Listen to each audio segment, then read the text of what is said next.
Good morning बच्चों। 15 chapter कर रहे हैं अपन, प्लांट ग्रोथ एंड डेवलपमेंट। कल की क्लास में हमने ये डिस्कस किया था ग्रोथ क्या है, प्लांट ग्रोथ कैसे होती है, और उसके बाद में हमने फेजेस ऑफ ग्रोथ समझी थी और हम समझ रहे थे टाइप्स ऑफ ग्रोथ। ठीक है बेटा, तो टाइप्स ऑफ ग्रोथ में मैंने बताया था कि ग्रोथ दो टाइप की होती है, arithmetic growth and geometric growth. बच्चों जियोमेट्रिक ग्रोथ कल की क्लास के लास्ट में डिस्कशन किया था अपन ने, तो उससे रिलेटेड जो ग्राफ है मैं वापस से बना रहा हूं और उसको एक्सप्लेन कर रहा हूं, बहुत ही कम टाइम लगेगा, देन फिर अपन आगे बढ़ेंगे। ठीक है बेटा, तो जल्दी से स्टार्ट करते हैं। जियोमेट्रिक ग्रोथ, जियोमेट्रिक ग्रोथ कल समझा दिया था मैंने, वैसे एक बार और से समझा देता हूं इसको। जियोमेट्रिक ग्रोथ,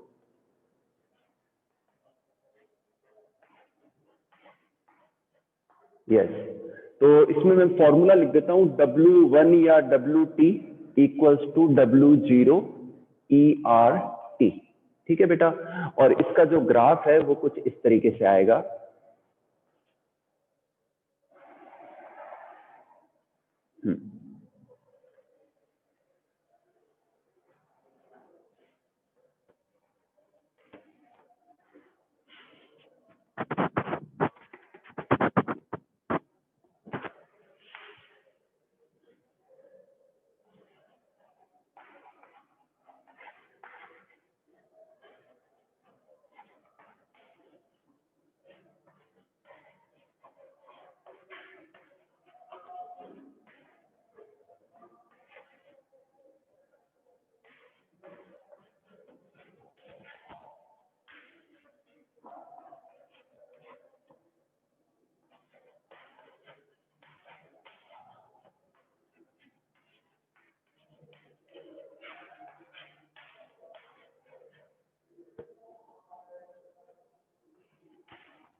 बच्चों अरिथमेटिक ग्रोथ में जहां डिफरेंस ये है कि एक सेल जो एक्टिव होती है और एक्टिवली डिवाइड करती है वो नई सेल बना लेती है, और जो पहले वाली सेल है वो मैच्योर हो जाती है, परमानेंट हो जाती है, डिवीजन करना रोक देती है।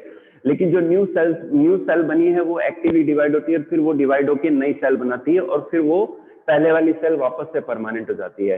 तो एक एक करके नई सेल ऐड होती है। तो जनरली जो प्लांट के पार्ट और प्लांट की जो लेंथ जो इंक्रीज होती है उसके अंदर अरिथमेटिक ग्रोथ देखने को मिलता है।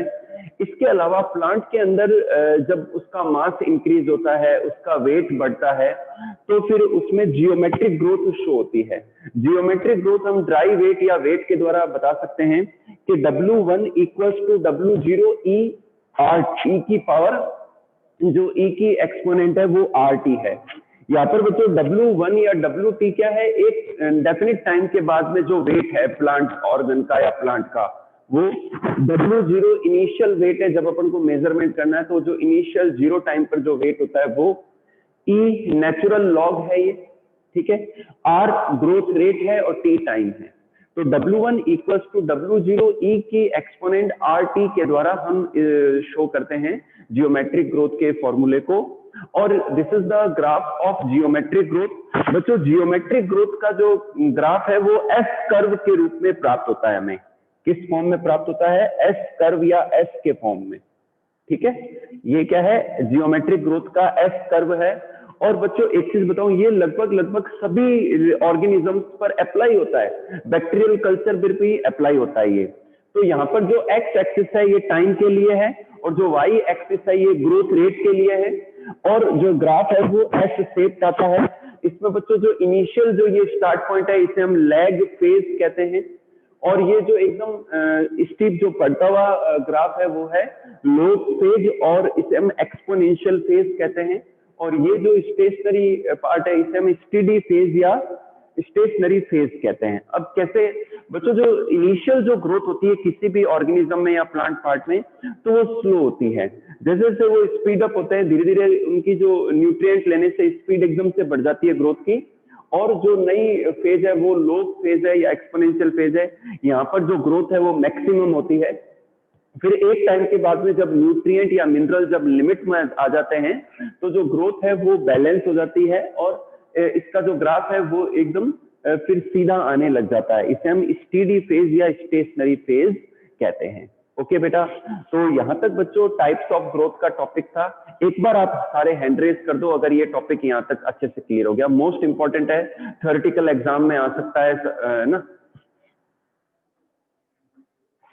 चलिए अब बच्चों अपन लेते हैं next topic, measurement of growth. क्या आप किसी प्लांट में ग्रोथ हो रही है या हुई है, उसका मेजरमेंट कैसे करेंगे?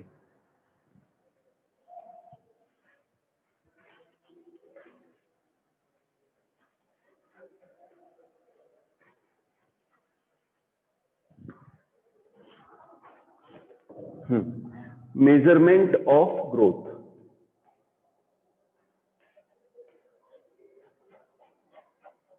The next topic is measurement of growth.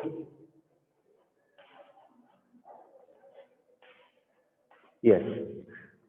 बच्चों ग्रोथ का मेजरमेंट, किसी भी प्लांट में आप ग्रोथ का मेजरमेंट कैसे करेंगे? एक तो उसकी लंबाई को मेजर करके, ठीक है। किसी भी प्लांट की, अगर प्लांट के ऑर्गन की या स्टेम की या रूट की या ठीक है ना, या लीव्स की अगर लेंथ इंक्रीज हो रही है यानी कि ग्रोथ हो रही है, ठीक है। तो लेंथ को मेजर करके स्केल के द्वारा कर सकते हैं। किसी पॉटेड प्लांट को आप स्केल से मेजर करके आप उसकी ग्रोथ को मेजर कर सकते हैं, ठीक है। नंबर ऑफ सेल्स अगर इंक्रीज हो रही है तो ग्रोथ हो रही है, ठीक है ना। अगर ड्राई वेट या ड्राई जो मास है प्लांट का वो अगर इंक्रीज हो रहा है तो भी ग्रोथ हो रही है। तो लेंथ को, वेट को, है ना, और मास को मेजर करके आप प्लांट की ग्रोथ को मेजर कर सकते हैं, ठीक है बेटा।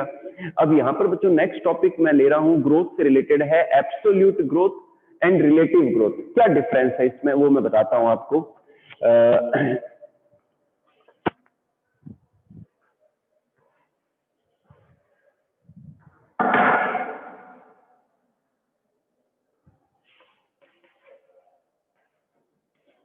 Absolute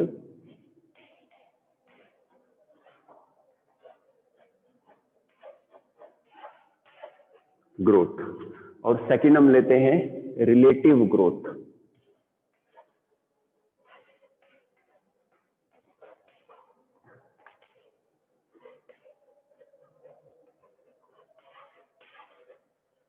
absolute growth and relative growth.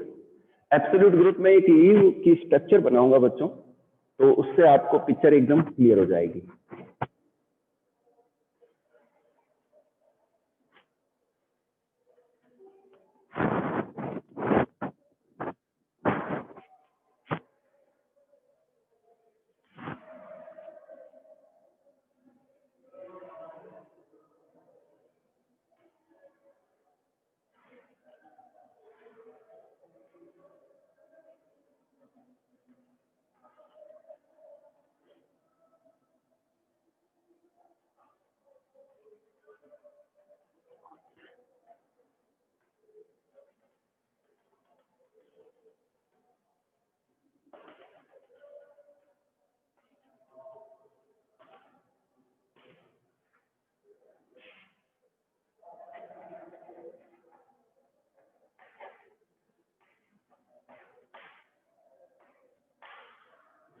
यहां पर देखिए बच्चों, यहां मैंने एक लीव बनाई है। इस लीव का जो एरिया है वो है 5 सेंटीमीटर स्क्वायर। कितना है? 5 सेंटीमीटर स्क्वायर है। कुछ समय बाद में हमने फिर से उसको मेजर किया तो उसका एरिया आ गया 10 सेंटीमीटर स्क्वायर, ठीक है। यानी कि जस्ट डबल हो गया। जो भी एरिया था, जो भी साइज था लीव का, वो जस्ट डबल हो गया, 5 से 10 हो गया। तो यहाँ पर कितना इंक्रीज हुआ? 5 हुआ। तो इसे हम क्या कहते हैं? एब्सोल्यूट ग्रोथ कहते हैं कि कोई भी ऑर्गन, कोई भी टिश्यू कंप्लीटली अपने जैसा ही जस्ट डबल साइज में इंक्रीज हो जाता है, तो that is called absolute growth. Okay बेटा, तो यहाँ पर ग्रोथ कितनी हुई है, 5 सेंटीमीटर की हुई है। ठीक है, अब आपको एक और एग्जांपल दे रहा हूं जो कि रिलेटिव ग्रोथ को शो करता है, जो कि दिखने में कम लगेगा लेकिन वो इससे ज्यादा रहेगा। ये मैं बताता हूं आपको। रिलेटिव ग्रोथ के लिए मान लो एक लीव है,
अब यहां देखिए बच्चों, ये एक लीफ है और इसका जो एरिया है वो 50 सेंटीमीटर स्क्वायर है। और इसके बाद में कुछ समय बाद में हमने जब ग्रोथ को मेजर किया तो जो लीफ, नेक्स्ट जो लीफ है उसका साइज आया 55 सेंटीमीटर स्क्वायर। तो यहाँ पर भी बच्चों 5 सेंटीमीटर की ग्रोथ हुई है। तो ये क्या है कि जो 50 सेंटीमीटर जो एरिया है उसके रिलेट करते हुए उसके कंपेयर में 5 सेंटीमीटर इंक्रीज हुआ और अब जो साइज आ रहा है वो 55 आ रहा है। तो इस टाइप की जो ग्रोथ है इसे हम क्या कहते हैं, रिलेटिव ग्रोथ कहते हैं। कहने को यहाँ भी 5 सेंटीमीटर इंक्रीज हुआ है और यहाँ भी हुआ है, लेकिन यहाँ पर जो रिलेटिव ग्रोथ का 5 सेंटीमीटर है वो ज्यादा माना जाएगा इसके कंपेयर में, क्योंकि यहाँ लार्ज साइज है और उसको कंपेयर करते हुए 55 सेंटीमीटर थोड़ा ज्यादा रहेगा। ठीक है बेटा, तो इस टाइप की ग्रोथ को हम क्या कहते हैं, रिलेटिव ग्रोथ कहते हैं। क्या कहते हैं, रिलेटिव ग्रोथ कहते हैं। अब बच्चों अपन नेक्स्ट टॉपिक ले रहे हैं कि कौन कौन से ऐसी इसेंशियलिटीज हैं फॉर द ग्रोथ। ग्रोथ के लिए क्या क्या जरूरी है प्लांट के लिए। कोई प्लांट बहुत अच्छी ग्रोथ कब करता है वो मैं बताता हूं। तो कुछ पॉइंट्स लिखूंगा, आप भी मेरे साथ में नोट कर लेना।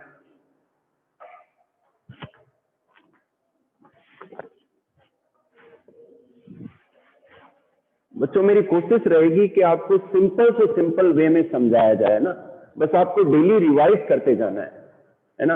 रिवीजन करने से क्या है कि जो नॉलेज आपने गेन किया है ना आज का, वो आपका एकदम कंफर्म हो जाता है। ठीक है, तो नेक्स्ट लेते हैं इसेंशियलिटीज। इसेंशियलिटीज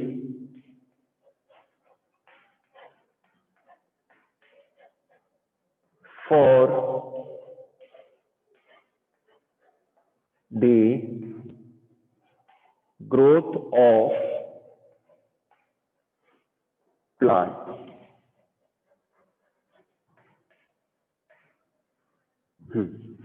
अब बच्चों मैं इसेंशियलिटीज में सबसे पहले लेता हूं न्यूट्रिएंट्स यानी कि मिनरल्स। ठीक है,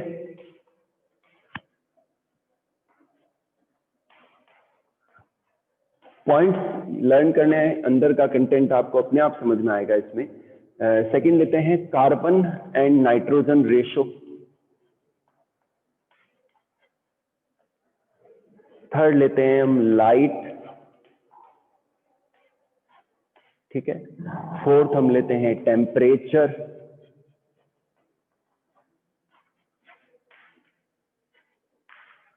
एंड फिफ्थ हम लेंगे वाटर।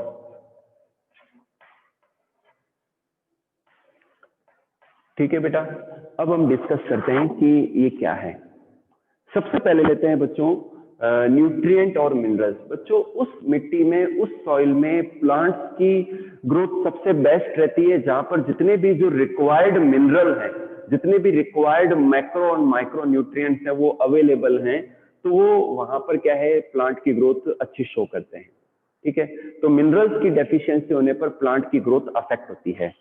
सेकंड हम लेते हैं carbon and nitrogen ratio. Natural सी बात है कि अगर वो मिनरल जिससे नाइट्रोजन ज्यादा मिलता है ना, तो नाइट्रोजन ज्यादा मिलता है तो वहां पर क्या होगा कि नाइट्रोजिनस कंपाउंड ज्यादा बनेंगे प्लांट के अंदर, तो प्रोटीन रिलेटेड कंपाउंड ज्यादा बनेंगे। ठीक है बेटा, और जो प्रोटोप्लाज्म रिलेटेड पार्ट है वो भी ज्यादा बनेगा और उनकी ग्रोथ ज्यादा होगी।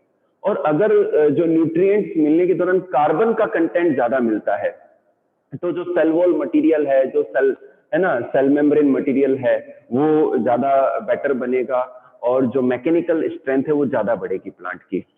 सेकंड थर्ड हम लेते हैं लाइट। बच्चों प्रॉपर लाइट एक्सपोजर मिलने पर, प्रॉपर लाइट एक्सपोजर मिलने पर प्लांट की ग्रोथ भी अच्छी होती है, क्योंकि लाइट को जो लीव्स हैं, जो क्लोरोप्लास्ट हैं, उनके जो पिगमेंट्स हैं वो एब्जॉर्ब करते हैं, उसको फिर केमिकल एनर्जी में कन्वर्ट करते हैं एटीपी के फॉर्म में, NADPH2 के फॉर्म में, और उस एनर्जी को फिर फोटोसिंथेसिस में यूज किया जाता है। इससे ऑर्गेनिक फूड बनता है और ये ऑर्गेनिक फूड सभी पूरे प्लांट के डिफरेंट पार्ट को भी मिलता है और अदर ऑर्गेनिजम्स को भी मिलता है। तो लाइट प्रॉपर मिलने पर नेचुरली प्लांट की ग्रोथ बढ़ेगी, ठीक है।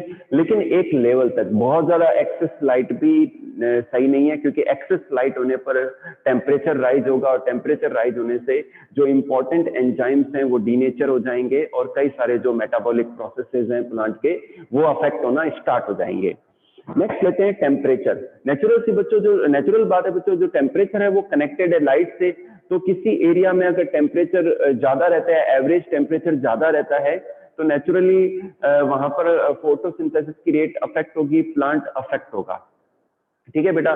जो एवरेज टेम्परेचर है, जो बेस्ट सुटेबल है प्लांट के लिए, वो 25 डिग्री सेंटीग्रेड है, ठीक है, जो नॉर्मल प्लांट है उनके लिए। और जो डेजर्ट प्लांट है वो 40-45 डिग्री पर भी सही से अपनी मेटाबॉलिक रिएक्शंस को रन करते हैं। जब बच्चों टेम्परेचर राइज होगा, टेम्परेचर राइज होने पर ट्रांसपीरेशन ज्यादा होगा, वाटर का लॉस ज्यादा होगा, जो एंजाइम्स हैं फोटोसिंथेसिस के वो डीनेचर होना स्टार्ट हो जाएंगे, तो फोटोसिंथेसिस का प्रोसेस भी अफेक्ट होगा, ठीक है बेटा। जो प्लांट के पार्ट है वो ड्राई होना स्टार्ट हो जाएंगे, ड्राई होने पर वो गिर सकते हैं। तो इस तरीके से हाई टेम्परेचर के लॉस हैं प्लांट के अंदर। और अगर टेम्परेचर लो होगा, जैसे कि जो फ्रीजिंग टेम्परेचर है या फिर जो 10 डिग्री सेंटीग्रेड का या 12 डिग्री सेंटीग्रेड का जो रेंज है, यहाँ पर भी जो एंजाइम्स हैं वो इनएक्टिव हो जाते हैं और जो प्लांट के मेटाबॉलिक रिएक्शंस हैं वो सही से नहीं हो पाती हैं। ओके बेटा। नेक्स्ट लेते हैं वाटर। बच्चों वाटर भी नेचुरली प्लांट की ग्रोथ को अफेक्ट करता है। प्लांट सॉइल से वाटर को एब्जॉर्ब करते हैं, तो जिन जहां जहां की मिट्टी ज्यादा फर्टाइल है वहां पर एक अच्छा मॉइस्चर परसेंटेज देखने को मिलता है सॉइल के अंदर। आज बीकानेर जो सिटी है उसके एकदम नजदीक नजदीक की जो जमीन है वो इतनी उपजाऊ नहीं है, फर्टाइल नहीं है। इसका सबसे बड़ा रीजन ये है कि एक तो जो सॉइल है वो डेजर्ट वाली है, इनके अंदर मॉइस्चर की कमी है, सॉइल के अंदर मॉइस्चर परसेंटेज कम है। उसके अलावा जो ऑर्गेनिक कंटेंट है, जो ह्यूमस पार्ट है वो भी कम है।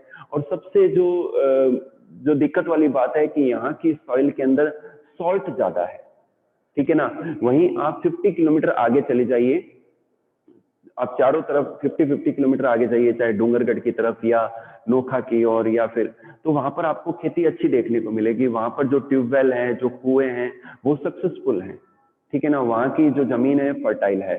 आज अपन राजस्थान का पूरा मैप देखें हम, तो जो अरावली जो सीरीज है ना, माउंटेन्स की जो अरावली सीरीज है वो राजस्थान को दो भागों में बांटती है। तो एक तरफ तो हिस्सा जो है वो डेजर्ट वाला है, बीकानेर, जोधपुर, बाड़मेर, जैसलमेर, जहाँ पर जो खेती है बहुत कम होती है, बारिश बहुत कम होती है।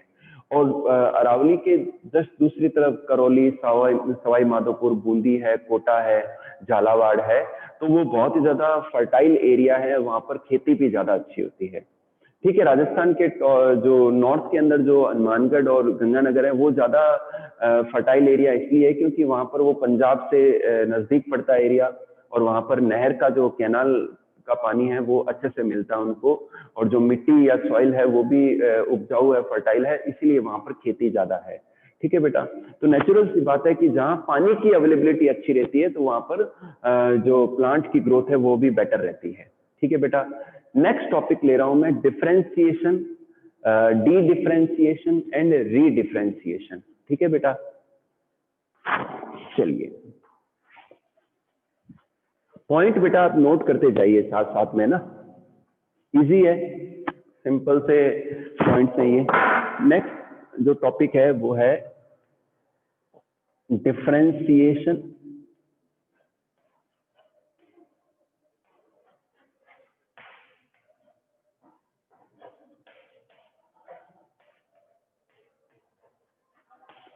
कोमा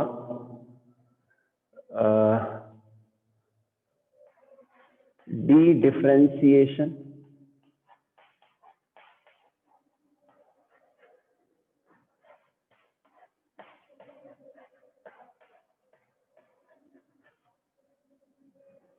और फिर लेते हैं रीडिफरेंशिएशन।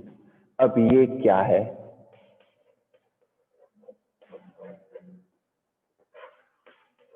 सिंपल से है बच्चों, डेफिनेशन के फॉर्म में आपको याद रखना है। डिफरेंशिएशन क्या है बच्चों? जो प्लांट के अंदर जो मेरिस्टेमेटिक सेल्स जो होती हैं, जो मेरिस्टेमेटिक टिश्यूज हैं, जब वो अच्छे से डिवीजन कर लेते हैं तो फिर उनका मैच्योरेशन होना, उनकी सेल्स का डेवलपमेंट होना और स्पेशलाइज हो जाना किसी फंक्शन को करने के लिए, तो दिस इज कॉल्ड डिफरेंशिएशन। दोबारा सुन लीजिए, the maturation, the development and specialization of the meristematic cells and tissues of the plant is called differentiation। इसे हम क्या कहते हैं? डिफरेंशिएशन कहते हैं। और इससे प्लांट के जो ये टिश्यू हैं वो किसी फंक्शन को करने के लिए स्पेशलाइज हो जाते हैं। ओके बेटा, नेक्स्ट हम लेते हैं डी डिफरेंशिएशन। बच्चों जो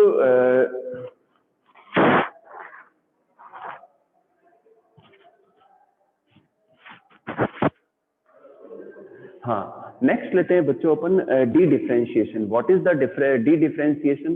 कि बच्चों जो डिफरेंशिएटेड प्लांट के टिश्यू और जो सेल्स हैं, ठीक है, जब वापस से वो मेरिस्टेमेटिक हो जाते हैं, जब वापस से वो मेरिस्टेमेटिक हो जाते हैं तो उन्हें हम क्या कहते हैं? डी डिफरेंशिएशन कहते हैं, क्योंकि वापस उनमें डिवीजन की एबिलिटी आ गई है। ठीक है, नेक्स्ट लेते हैं रीडिफरेंशिएशन। अब बच्चों जो डिफरेंशिएटेड टिश्यू या सेल्स थी, जब वापस से वो मेरिस्टेमेटिक हो जाती हैं और कुछ टाइम तक वो डिवीजन करते रहते हैं, फिर उनका वापस से मैच्योर होना, वापस से डिवीजन करना रोक देना और परमानेंट हो जाना, इसे हम क्या कहते हैं? रीडिफरेंशिएशन कहते हैं। आगे आगे बात समझ में आपके? तो ये फर्क है बच्चों, डिफरेंशिएशन, डी डिफरेंशिएशन एंड रीडिफरेंशिएशन। यहां तक क्लियर है तो एक बार हैंड रेज कर दो। यहां तक क्लियर है तो एक बार हैंड रेज कर दो बेटा। ठीक है, सिंपल है, बहुत ही आसान सा टॉपिक है ये। नेक्स्ट लेते हैं प्लास्टिसिटी क्या है? प्लास्टिसिटी,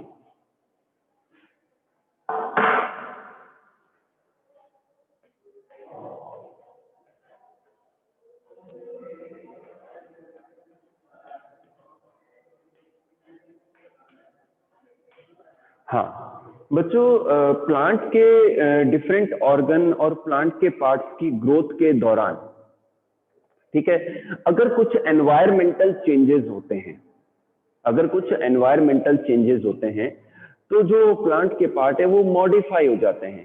ठीक है ना? तो इस एबिलिटी को हम क्या कहते हैं? प्लास्टिसिटी। क्या कहते हैं? प्लास्टिसिटी। तो इसकी डेफिनेशन क्या निकल के आएगी? the ability of modification, the ability or capacity of modification or adaptation of plant or plant part in the during the environmental changes is called plasticity। क्या कहते हैं? इसे हम प्लास्टिसिटी कहते हैं। तो बच्चों कई सारे ऐसे फैक्टर हैं जो प्लांट की ग्रोथ को अफेक्ट करते हैं, तो उन फैक्टर्स को हम दो पार्ट में डिवाइड कर लेते हैं, external factors and internal factor. अगर मैं एक्सटर्नल फैक्टर्स की बात करूं तो बच्चों जो एनवायरमेंटल फैक्टर है, जैसे कि गैसेस, ऑक्सीजन है, ठीक है, CO2 है, इसके अलावा लाइट है, वाटर है, ठीक है ना, ये सब क्या करते हैं? एक्सटर्नल फैक्टर है जो प्लांट की ग्रोथ को अफेक्ट करते हैं। और अगर मैं इंटरनल फैक्टर्स की बात करूं तो इंटरनल फैक्टर्स के अंदर जो जेनेटिक और हेरिडिटिक नेचर है प्लांट का, डिफरेंट प्लांट का, उसके अलावा जो डिफरेंट टाइप के जो हार्मोन्स हैं प्लांट के, वो सब इंटरनल फैक्टर्स में आते हैं। तो आप चाहे तो नोट कर लें, आप दोबारा बता रहा हूं मैं, आप नोट कर लीजिए कि एक्सटर्नल फैक्टर्स कौन कौन से हैं। कि एक तो गैसेज हैं जैसे कि CO2 and O2, second external factor में लाइट है, ठीक है बेटा, एयर है, वाटर है, ये सब एक्सटर्नल फैक्टर में आएंगे। और मैं अगर इंटरनल फैक्टर की बात करूं तो जो हेरिडिटिक कंटेंट है किसी प्लांट के अंदर, हेरिडिटिक नेचर क्या है वो, और जो प्लांट के हार्मोन्स हैं वो प्लांट की ग्रोथ को अफेक्ट करते हैं, प्लांट की ग्रोथ को क्या करते हैं, अफेक्ट करते हैं। यहां तक क्लियर है बच्चों? ठीक है, हाँ। तो ये है। अब मैं नेक्स्ट टॉपिक ले रहा हूं, प्लांट ग्रोथ हार्मोन। ठीक है बेटा,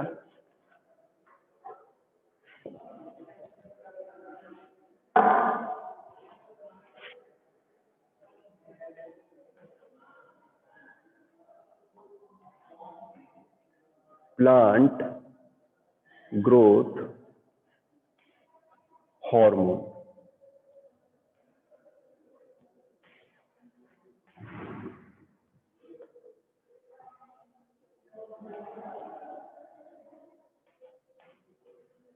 इसमें बच्चों प्लांट ग्रोथ हार्मोन को हम प्लांट ग्रोथ रेगुलेटर्स भी कहते हैं। प्लांट ग्रोथ, शायद आपने 10th में भी पढ़े होंगे, यहां थोड़ा डिटेल में पढ़ेंगे अपन। प्लांट ग्रोथ रेगुलेटर्स भी कहते हैं इन्हें।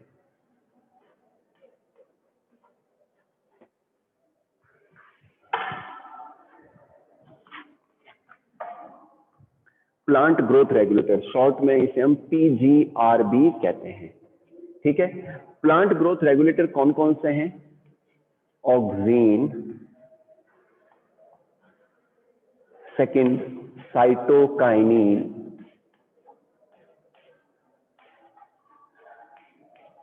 थर्ड जिब्रेलिन,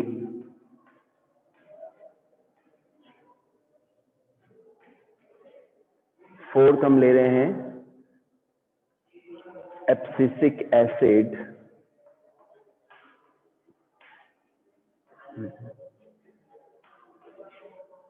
एंड फिफ्थ हम ले रहे हैं इथाइलिन।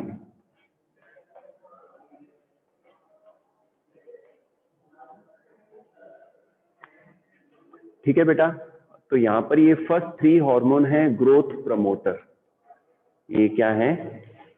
ग्रोथ प्रमोटर है, और ये है ग्रोथ इनहिबिटर।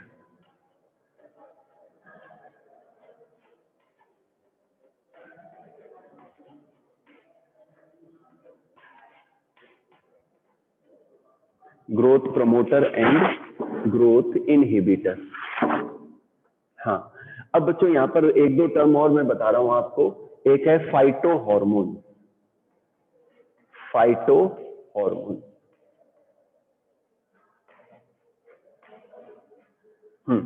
बच्चों ध्यान से देखिए आप, प्लांट ग्रोथ हार्मोन क्या है? बच्चों हार्मोन क्या है?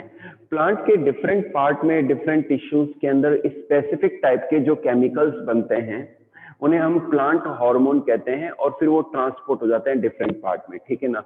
तो इन्हें हम प्लांट हार्मोन भी कहते हैं।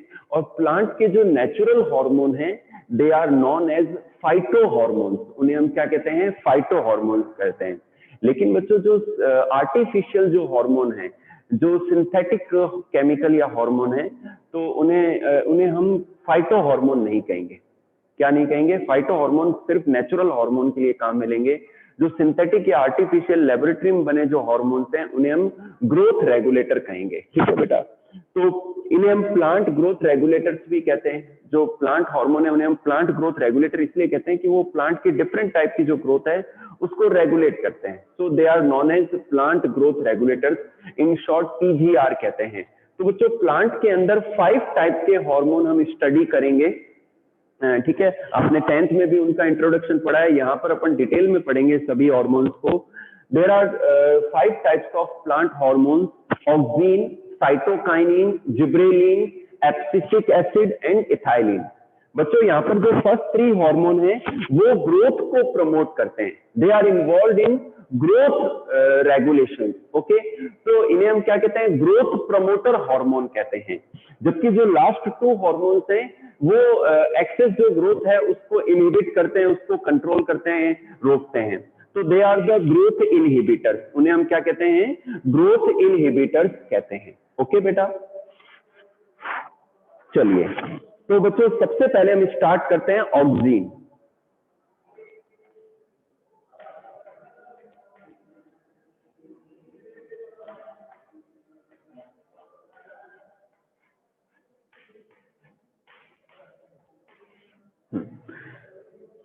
बच्चों ऑक्सीजन की जो डिस्कवरी है वो कैसे हुई, ये डार्विन और उसके सन के द्वारा हुई, ठीक है ना। जो डार्विन और उसके सन है उन्होंने एक एक्सपेरिमेंट किया, उन्होंने एक प्लांट देखा और उस प्लांट की जो टिप है ना, जैसे एक यूनिडायरेक्शनल लाइट फॉल होती है, जब एक तरफ से लाइट फॉल होती है तो कुछ टाइम के बाद में जो टिप है, जो शूट की टिप है वो मूव कर जाती है towards the light, okay, towards the source of light, ठीक है ना। तो फिर उन्होंने क्या किया कि उस टिप को उन्होंने एक पेपर कैप से कवर कर दिया, तो जो ग्रोथ है वो स्ट्रेट हुई, कोई मूवमेंट नहीं हुआ टूवर्ड्स द लाइट, ठीक है ना। इसके अलावा उन्होंने क्या किया, एक टाइम उन्होंने टिप को कट भी किया ब्लेड के द्वारा और फिर देखा कि जो ग्रोथ है वो सीधी जा रही है। तो उन्होंने बताया कि कुछ स्पेसिफिक टाइप के जो केमिकल या हार्मोन है वो प्लांट की शूट की टिप और रूट की टिप में फॉर्म होते हैं, जो उनकी ग्रोथ के लिए और सेल डिवीजन के लिए रेस्पॉन्सिबल होते हैं। तो बाद में पता चला कि ये हार्मोन ऑक्सिन है। तो ऑक्सिन हार्मोन शूट की टिप में, शूट एपेक्स में और रूट एपेक्स की साइट में फॉर्म होते हैं और ये शूट और रूट की ग्रोथ के लिए रेस्पॉन्सिबल होते हैं, ठीक है ना। तो इनकी जो डिस्कवरी है वो वेंट ने की, किसने की, वेंट ने, ठीक है बेटा। तो यहाँ पर मैं कुछ आपको ऑक्सिन के एग्जांपल देता हूँ। इंडोल 3 एसिटिक एसिड, ये नेचुरल है बच्चों, एसिटिक एसिड, तो ये नेचुरल ऑक्सिन का एग्जांपल है। इसी तरीके से 4 chloro indole acetic acid, indole, ये भी नेचुरल है बच्चों, ठीक है। तो जो ऑक्सिन है वो नेचुरल भी पाए जाते हैं और सिंथेटिक भी होते हैं, आर्टिफिशियली भी बनते हैं वो, ठीक है ना। हाँ ठीक है बेटा। तो इस तरीके से इंडोल 3 एसिटिक एसिड है, इसे हम IAA भी कहते हैं। 11th क्लास, आज की क्लास में हम इतना ही करेंगे। ऑक्सिन के बारे में थोड़ी और डिटेल है और उनके फंक्शंस को हम कल की क्लास में डिस्कस करेंगे। अगर आपके कोई डाउट है तो आप हैंड रेज कीजिए और मुझसे पूछिए आप।